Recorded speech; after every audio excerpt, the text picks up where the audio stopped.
The other night, my husband and I were watching the Olympics, and I'm seeing these perfect young women competing, and the announcer will say, yes, she has 2 medals from the last Olympics, and she's in her 2nd year of medical school at Stanford. And I'll think, oh my God, I'm a failure with no accomplishments. I might as well lie down and die right now, The Buddha said that the seeds of all discontentment lie in comparing ourselves with others. And in this world we live in, comparing ourselves with others can become a full-time job to our human minds. You think, did I really do enough with my life? Because there's certain decisions. You reach a point where there's no do-over. I mean, you can say age is just a number until you're blue in the face. But hey, I mean, at my age, there's no way I'm doing Olympic level anything. Now, back in the day, I was a pretty good figure skater. I was doing like spins and jumps. I took all the parks and recreation classes.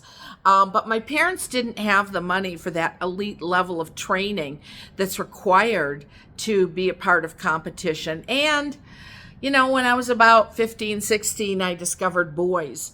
Still, I skated until I was in my 30s just for fun and exercise. And sometimes I'll get emotional when I watch the pros. I'll think, could I have done that? I also was a pretty good singer. I had a big range, about 3.5 octaves. And I realized that, the person who succeeds as a singer, that's a really 1 in a million thing. So I ended up pursuing writing because I got encouragement from my teachers, right? Why did I turn away things like skating and singing? Because I was living a normal life with normal limitations. Did you have a dream that you set aside because you felt like it just wasn't realistic? I'd love it if you'd share it in the comments. The worst part is that when it comes to love, a lot of us tend to look for mostly the wrong things. We compare our real messy relationships with Hollywood fantasy standards. Normal people are told to look for the person with perfect looks, perfect hair, perfect six-pack, makes a lot of money, successful, big career, status, charm, chemistry, excitement, that spark of passion, the one who completes us, the one, right? And what is it with women who are obsessed with finding a guy who's funny? They'll say he has to be able to make me laugh. He's got to check that box for you. Now, when I met my husband, he wasn't necessarily funny. He was very earnest and sincere and sweet, but he wasn't funny. But I got to tell you, we laughed together all the time, The perfect person doesn't necessarily exist because a lot of people, they're looking for that Olympian who's in medical school. That's why Valentine's Day messes people up and they end up feeling inadequate because they're not looking for a partner. They're looking for a Marvel character. 2 Olympians in matching sweaters.